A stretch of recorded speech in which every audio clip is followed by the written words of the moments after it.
இந்த contempt of court என்கின்ற இந்த கோர்ட் ப்ரொசீடிங்கை இனிஷியேட் பண்றது யாரு அப்படின்னா மாண்புமிகு உயர்நீதிமன்ற நீதிபதி GR சாமிநாதன் அவர்கள் 4 நாட்களுக்கு முன்னால் ஓம் சேரிட்டபிள் ட்ரஸ்ட் என்கின்ற ஒரு அமைப்பு, நேஷனல் வெதிக் விஸ்தா அப்படின்ற ஒரு கான்பரன்ஸ், தேசிய வேத சங்கமம் என்கின்ற பெயரில் ஆங்கிலத்தில் வைத்து ஒரு கூட்டத்தை நடத்துகிறார்கள். அந்த கூட்டத்தில் திரு GR சாமிநாதன் அவர்கள் 9 நிமிடங்கள் பேசியிருக்கிறார்.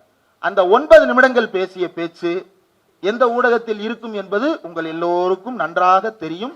அந்த மலர் ஊடகத்தினுடைய யூடியூபில் அந்த வீடியோ இருக்கிறது. யார் வேண்டுமானாலும் எடுத்து பார்க்கலாம். டெலிட்டும் பண்ண முடியாது. வீடியோவை டவுன்லோட் பண்ணி பாதுகாத்து வைத்திருக்கிறோம்.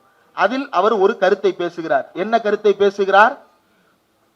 பில்கிஸ் பானு வழக்கில் 11 பேர் விடுதலை செய்யப்பட்டார்கள் இல்லையா? திடீரென்று ஒரு நாள் நன்னடத்தை காரணமாக என்று விடுதலை செய்யப்பட்டார்கள். அந்த 11 பேர் விடுதலை செய்யப்பட்ட போது அங்கே இருந்த சங் பரிவார கும்பலை சேர்ந்தவர்களும் RS சேர்ந்தவர்களும் என்ன சொன்னார்கள் என்றால், அவர்கள் நல்லவர்கள். ஏன் நல்லவர்கள்? அவர்கள் பார்ப்பனர்கள், அவர்கள் நல்லவர்கள் என்று பேசினார்கள்.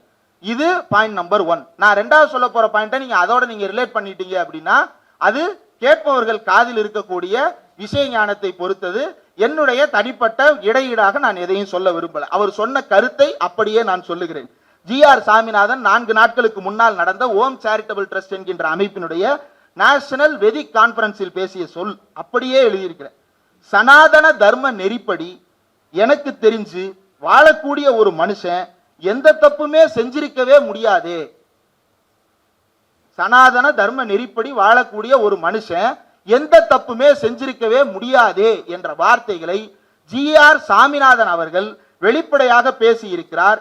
ஆனால் இதை எதிர்த்து யாராவது எதிர் விமர்சனம் செய்தார்கள் என்றால் அது அவருக்கு பொறுத்துக் கொள்ள முடியவில்லை. அவரே சொல்றாரு, ஒரு கேஸ்ல கன்விக்ஷன் ஆயிடுத்து, 18 மாதம் தண்டனை கொடுத்துட்டா அப்படின்னா எனக்கு புரியவே இல்லை.